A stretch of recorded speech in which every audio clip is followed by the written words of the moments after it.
Hey, what's up guys? So today we're going to be hopping into the new Banlist with Orcust. We're going to be showing off 5 different builds. We're going to be showing off lots of different gameplays. There's going to be a new series on my channel where I call these upgraded deck profiles. And what these are going to be is it's going to be a series where we're going to have multiple builds of the deck. We're going to showcase off wins and losses, as most of the gameplay that I, would show off, or anyone that would do a deck profile, they give you guys some gameplay of the deck winning a few different times to give you a deck profile. But I want to do what I'm going to be calling upgraded deck profiles, where I'm going to be showing losses. I'm going to go over the pros and the cons of it. So if you guys like this idea and the series, drop a like on this video so I can get some feedback from you guys, or if you guys want me to title it something else. But I wanted to try to go a step further with these because, again, most deck profiles, they show you a couple wins and they give you the deck profile. But I want to show off like the ways that this deck does definitely have its struggles. So it's a very powerful turn 1 deck. It's a 100% a turn 1 wobble combo deck. Very susceptible to cards like Lightning Storm, but I'm going to show you guys some other ways to kind of counter that as well. Nibiru, unfortunately, is just a huge burden for this deck as well. It just obliterates it. But anyways, the standard play that this deck will open up with is usually going to be Rusty Bardiche, double copies of Fogblade, and then to back that up, they'll have a Dingirsu that they can summon on your turn, and they'll put it in the link zone that Rusty Bardiche is in, and then they'll be able to basically have 2 extra disruptions in addition to their already 2 disruptions. It's a very standard play. In this instance, we saw the guy use Mystic Mind, so he actually distributed all of his cards, which is a very risky play, but you'll see why in a second that it is going to pay off for him with the 200 life point comeback over here, which is really great from this guy, player 9, his variant. And I'll show you guys lots of different builds for this deck. Heck, we even have a budget build. I'll be honest though, the budget build isn't as good, obviously. I mean, that's natural with any budget variant of decks. But you can still definitely get like the basic same concepts and feels of the deck. But there's a lot of different things that you can pull off in the deck. Now you can play around Lightning Storm, kind of. It depends on, of course, what you want to go ahead and go for, as this card can be negated with something like Crescendo real easy if you're really worried about that, because sometimes you open up with too many of like the Fog Blades and you can search out the other card, which can let you extend into other cards. But in this instance over here, he's going to try to disrespect with the Weeping Idol. Not that it mattered. He was at 200 life points, and he's going to have a nice comeback. Now, this deck generally doesn't have the most insane comeback potential. It's definitely like a turn 1 all-in deck.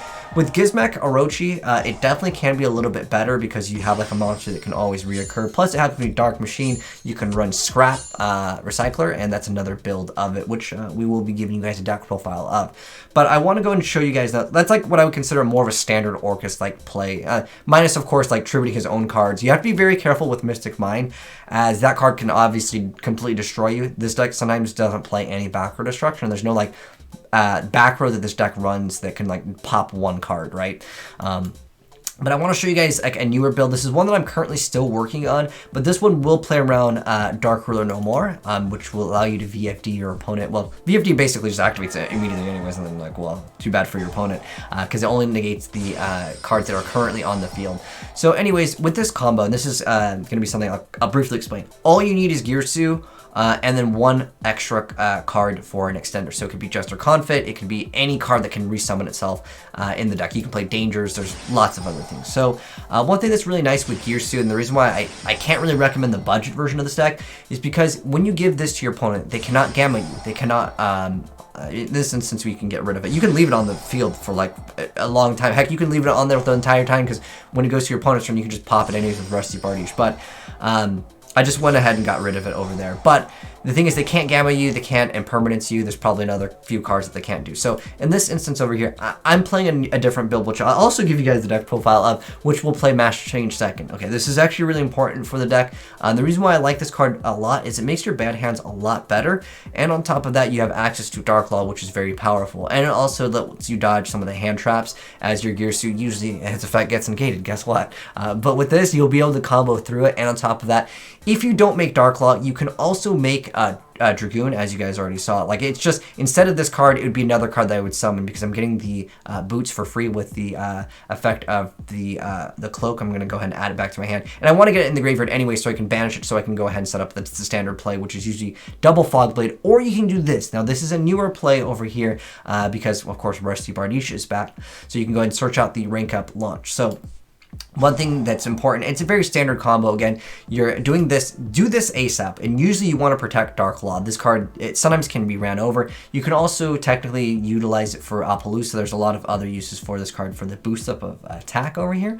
But anyways, what you're going to be able to do is, okay, hold on, I'm going to explain this real quick. So what happens is you can go for Dingirsu. It's a standard play that you can go ahead and pop one card with the Rusty Bardiche and send one with Dingirsu. With this card over here, if your opponent Dark Ruler no mores you, it only stops at things currently on the field, so you can still go ahead and rank up Magic Launch. Now, important thing, you only want to be sending a card. Do not add the attachment of Symbol Skeleton, because that's what you usually would do when you recycle your engine here. But you don't do that because this card must target a card with no material. That's important, okay? So you can still do this during your opponent's turn, but if you save it, and let's say like they don't throw up a threat where you need to VFD them, right? Or you just don't want to go for it for whatever reason, you're afraid of something else, right? You can go for this again and still get the effect of Rusty Bardiche because heck, you're still summoning this. Now keep in mind that you cannot get Rusty Bardiche's effect more than once per turn, but what I'm saying is you do it once during your opponent's, and then when it comes back around to your turn, you can go for the True King of All Calamities or VFD on your next turn, as usually the Dark Law is enough for a disruption, but again, it depends on what deck you're dealing with, and if they Dark Ruler no more, that's when you would want to go ahead and activate it and just get out after. Don't well, obviously you can't activate, you can't chain it anyways because you can't respond to Dark Ruler no more anyways, but remember, that's how you would play over Dark Ruler no more. Lightning Storm, on the other hand, this actually is okay to go ahead and basically get out the card ASAP. So if you're afraid of Lightning Storm, or if they whatever search it out, you would then try to force this card out ASAP, as you might not have access to your Babel because they're going to pop that and your Fog Blades over there. So keep that in mind as well if that happens to go off. But anyways, I just want to mention that because that's for like a completely different build. All right, so more gameplay over here. So if it didn't error out over here. Okay, let's just try this again. All right, there we go. So this Cardian player is actually really good. In fact, I'm going to be doing a deck profile of this Cardian deck because he is amazing with card. You can see this guy, M. Stolfa. But this is a 10-text build over here. Now, this one is playing a new card coming out in Phantom Rage, so we're also kind of looking at the future of this deck. Now, Tier Scale is more so a card to prevent OTKs, and it will also allow you to have more instant access into the Phantom Knights of Break Sword, which will then let you go a step further with the deck later down the line, because you're going to be able to summon double monsters and increase their levels by 1. Now, I do know that there is the Kali Yuga combo. You have to play 1 extra brick. I'll briefly mention it. But for the most part, I just like VFD because, 1, you don't have to play the extra brick, mostly, and again, you can get, well, technically the other card, if you're ranking up, you can get rid of Dark Ruler no more as well, as in you're basically playing around. So pretty much, as you guys can see, Rusty Bardiche is what makes this deck very, very powerful. And I know Cardians aren't meta, but like this guy's really, really good with Cardians. And I'll make up for it once you guys see the gameplay of this guy's Cardians deck. But he played it very, very well over here. In fact, this Cardian deck is so insane. It just tries to play through all disruptions. It's really cool. But anyways, another thing I want to mention with this deck over here is that the Rusty Bardiche, you don't have to have it in the extra monster zone. You can always play it so once you lose out on the Fog Blade, you're going to be able to still basically resummon the card and then Dingirsu and still get that effect where you're going to be able to pop it over, they're going to be able to pop one with this and then have that extra disruption of sending another card to the grave. Again, that's the standard play. And so what really beats this deck is honestly cards like Lightning Storm, Harpy's Feather Duster, Dark Ruler no more. This is a very explosive turn 1 oriented deck. It is susceptible also to Super Poly. That'd be another thing that it would lose out to, which you guys will see over here, as I want to show off what makes this deck lose. Is basically, if this deck goes second, it generally doesn't have a good time, honestly. The reason why is they can't play too many other cards. I mean, like, you can play a Harpy's Feather Duster, you can play a few cards, but like you can't do like, I mean, you can try it, but if you run like 3 copies of Evenly, 3 copies of Ghost Ogre, 3 copies of Valor, 3 copies of Ash, you lose out on your combo potential, and you really need a lot of these cards to have the consistency to open up explosive. And that's what this deck wants to do. It wants to explode turn 1, doing the exact same combo that you've been seeing every single time, which is ending usually with a Rusty Bardiche, and you can also technically use Masquerena over here, and you can utilize the effect of Access Code Talker to go ahead and start popping things as this card's a pretty good card to go ahead and make it so your opponent can't respond to it. You can even do it turn 1, which I've seen, and I'll probably cover that. I'm trying not to make this video half an hour long, but with these upgraded deck profiles, it's going to be rough. And I'll include all of them as downloadable files so you guys can go ahead and download them. But you can see Crescendo activated over here. And I've seen a lot of people even drop Crescendo. The reason why is because it's not really like a brick card, but the problem is that like it comes out the next turn, because Babel is just usually considered more important in most people's eyes. But it can still be a great card if you want the deck to make it so it lasts a little bit longer, like you want more plays over here. So this one up over here is going to be against the Dragma variant with Invoked Shadals. So Shadal Invoked Dragma. There's a lot of these little mix-ups over here. As this is a very powerful deck. I would easily consider this in the top 10.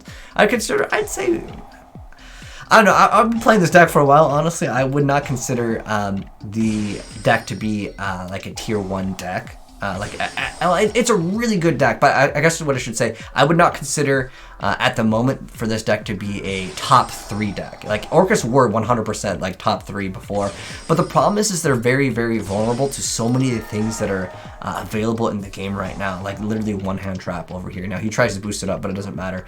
There's a reason why I like to play cards like Instant Fusion to deal with this, and also Inspector Board. So things that the deck can lose to are definitely things like Winda. The deck can also definitely lose things to things like Inspector Border, as you just definitely need your summons. That's another reason why I really like having instant access to dodging things with the Mash Change Second, although that card's not really searchable. Now we'll have an actual match here where the person does not go ahead and summon, of course, Winda in one turn. But things that have kind of evolved with the deck, Dark Refer and the Dangers are an excellent way to extend the combos of the deck. And also, technically now, since the Dangers aren't super expensive, they're actually considered budget now. But there's actually a lot of different things that people are utilizing. Things like Link Cross are absolutely amazing. And then to top it off, there's also a Crystron card that we'll briefly talk about with a scrap build. But the scrap build over here, like I said, I'm trying not to make this video super long, but the scrap build is pretty much the same thing you just sent. I have the deck profile for it, and I'll give you guys that as a download file, and I'll explain it. But it's literally like the same thing. I'm just trying to give you guys as much variety in here without making this video an hour long. But again, the deck is technically susceptible to Super Poly, but he still can activate the Dingirsu effect, so he's still going to be able to send that card over to the graveyard, which is excellent over here.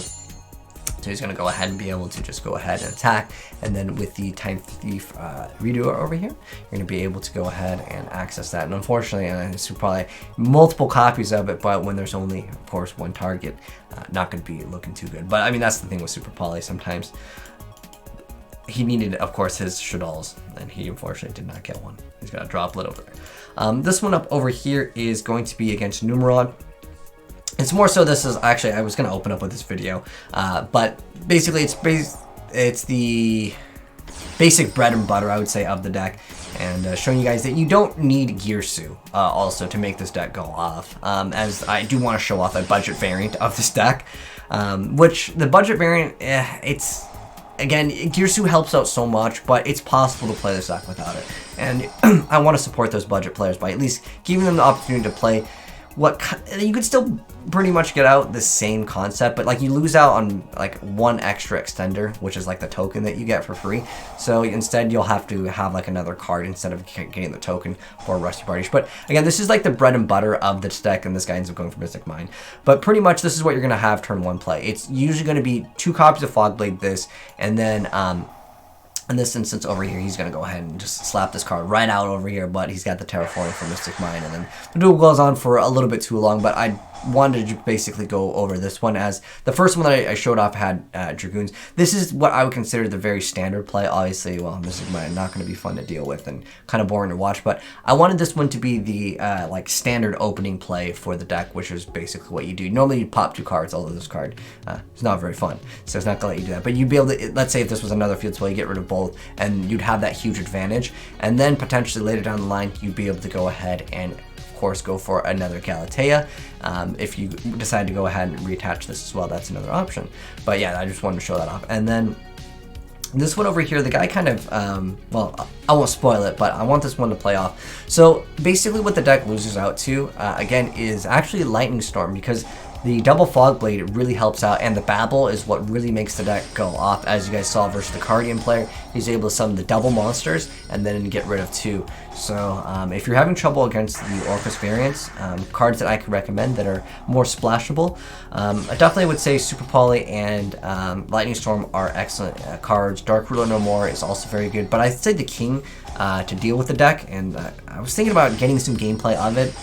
But all that happened is the guy quits. It's just basically, if you Nibiru them, there's a lot of times where it's very difficult, I would say, for them to deal with Nibiru, as most of the combos will be so far down the line where you can make Appaloosa on the deck. It's not impossible, but generally it's going to be difficult for them to want to go for that first before going for Babel, because they usually will go for that. Otherwise they'd have to go for Appaloosa and then still actually make other cards, which is very rare. But I've seen people still try to do it, and it's possible with the right danger hands and the right heart of the cards is what we'll call it.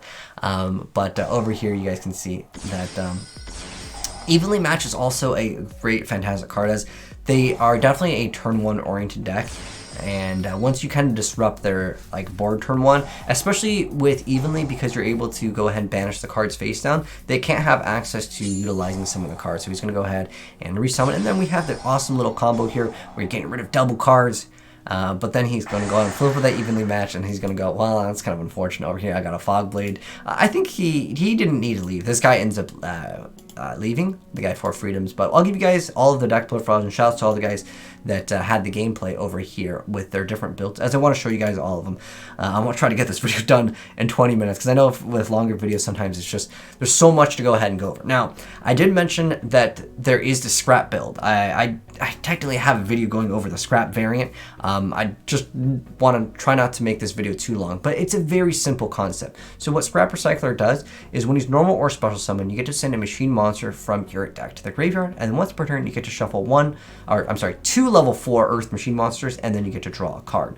So usually with this, you can go ahead and set up your Orcust combo, because you get to send any machine monster, which is pretty much the entirety of the archetype, which actually this card is a great card as well.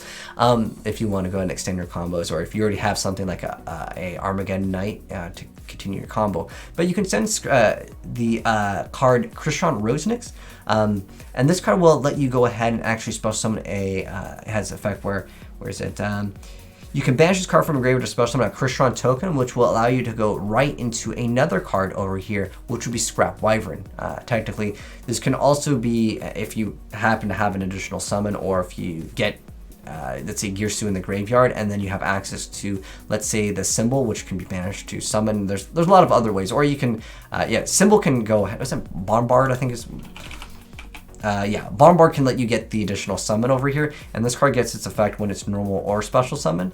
But yeah, you can extend your combos multiple ways. Anyways, if you end up going for a scrap over here, you can target a scrap monster in the graveyard and then special summon it, then destroy 1 card you control. And then the only important part is that where is it? If another face-up scrap monster is destroyed by a card effect while you control this monster, except during the damage step, you can just summon another scrap monster from your deck, then you get to destroy 1 card on the field. So you can go ahead and then go for your big giant refrigerator guy, the Scrap Golem, which will then let you go ahead and target another scrap. Okay, you go for this card over here. Go for that, and then you can kind of continue in your combo. There's lots of different other things that you can do with this, but that is one combo that I didn't get to show off. But it's again, it's just another card. Technically, you kind of play a brick, if you will. But I'll mouse over these cards relatively fast, and I'll give you guys all the downloaded deck profiles, as you guys have seen the gameplay already from all of these over here. Now, there is one that I did get gameplay from, but it makes the deck a little bit slower over here. So this is one build over here, and here is this one was the budget one that I wanted to showcase off. So it's pretty much the same concept as like all the ones that you saw. However, there is one difference here. We're playing deck lockdown as well as the barricade blocker. So deck lockdown is really great turn 1. It's one of those shutdown, so neither player can add cards from their deck to your hand. So basically, you can splash this into anything. There's also crackdown over here, so you can go ahead and take your opponent's stuff. Again, since we don't have access to impermanence or Girsu, that's just another way we can play more of the danger cards also. that is another option, but I would say Gear Suit is just really good overall. But again, the concept of the deck is relatively similar. You go ahead and make this. You go for the Fog Blade, the double Fog Blade. You have Babble. You go ahead and do the exact same thing. So I'll mouse over all of the cards. Another card I can recommend, since obviously Droplet would be another card that people would consider in this deck. And you might not have access to it. Chalice is another okay card to go ahead and deal with as 0. Droplet obviously has more utility, but you know, it's expensive, and the point of this one was the budget. Now this was another build over here, running the 3 tactical talents, as this will allow you to also extend your combos over here. I really like 1-for-1.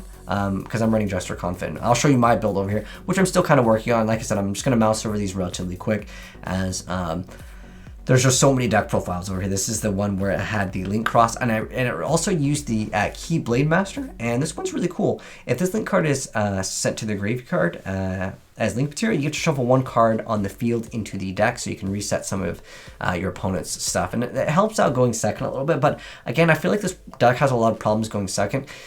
Technically, with 3 tactical talents, you can use that to draw cards. You can run Called by the Grave. I still run my 1 copy of it, but with 3 tactical talents, that also allows you to go ahead and deal with maybe a hand trap. But the problem is that I would say that this deck sometimes it really just needs that effect to go off versus getting that extra draw power, because you might not have that extender that you need, or you just really need a Foolish, specifically this card, or this card to really start getting your deck going.